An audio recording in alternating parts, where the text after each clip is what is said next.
Assalamualaikum warahmatullahi wabarakatuh. Perkenalkan, nama saya Lufi Oktavia Rahmadani dari program studi S1 PPKN dengan NIM akhir 132.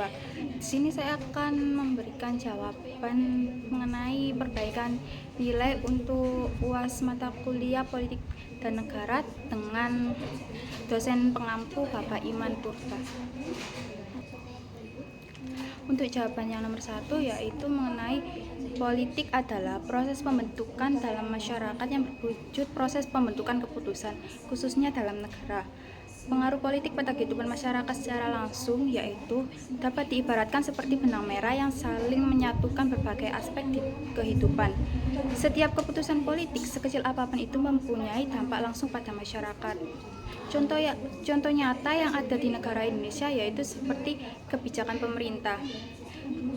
Adanya kebijakan pemerintah di bidang pendidikan tentang kurikulum, ujian nasional hingga beasiswa.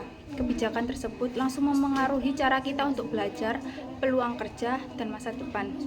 Politik sangat dekat dengan kehidupan kita sehari-hari. Setiap keputusan politik mempunyai konsekuensi yang harus kita hadapi. Jawaban nomor 2 yaitu peran Pancasila sebagai dasar negara dalam menjaga stabilitas politik di Indonesia sangat krusial. Nilai-nilai yang terkandung di dalamnya menjadi perekat bagi keberagaman bangsa Indonesia dan sebagai pemersatu bangsa. Pancasila menjadi benteng terhadap pengaruh ideologi asing yang bertentangan dengan nilai-nilai luhur bangsa. Dengan teguh berpegang pada Pancasila, kita dapat menjaga keutuhan NKRI. Contohnya yaitu seperti pemilu yang ada di Indonesia. Pancasila menjadi landasan dalam penyelenggaraan pemilu yang demokratis dan damai.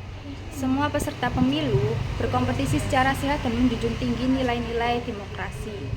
Dengan memahami dan mengamalkan nilai-nilai Pancasila, kita dapat menjaga stabilitas politik dan menciptakan Indonesia yang aman, damai, dan sejahtera.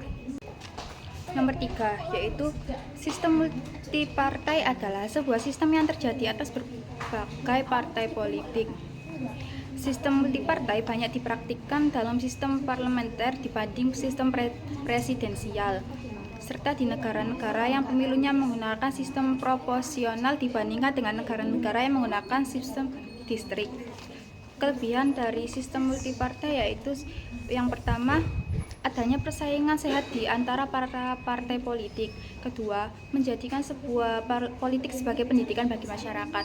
Dan yang ketiga, kekuasaan di dalam pemerintah lebih tertata dan terkontrol. Untuk kekurangannya yaitu yang pertama, partai politik dapat menyebabkan adanya koalisi. Kedua, pembuatan keputusan menjadi lebih lama dan lambat. Ketiga, politik seringkali mengutamakan kepentingan kelompoknya sendiri. Contoh kasusnya yaitu seringkali di Indonesia mengalami pergantian kabinet. Hal tersebut disebabkan oleh dinamika politik di mana pemerintahan seringkali tidak stabil dan mudah pecah. Untuk yang keempat yaitu menurut pendapat saya, jika saya ada di posisi tersebut, maka langkah yang akan saya ambil adalah melakukan pemilihan ketua umum dan para pengurus partai dengan cara pemilihan secara langsung. Kemudian mewajibkan partai politik untuk mempubliskan mengenai laporan keuangan secara transparan dan berkala. Adapun langkah lain yaitu melakukan sosialisasi pemahaman peran partai politik dan cara berpartisipasi dalam proses politik. Yang terakhir yaitu jawaban nomor 5. Hubungan antara visi dan cita-cita nasional negara Indonesia dengan dinamika politik saat ini adalah sebagai negara yang merdeka, bersatu, berdaulat, adil dan makmur, serta dapat menjunjung nilai-nilai kemanusiaan.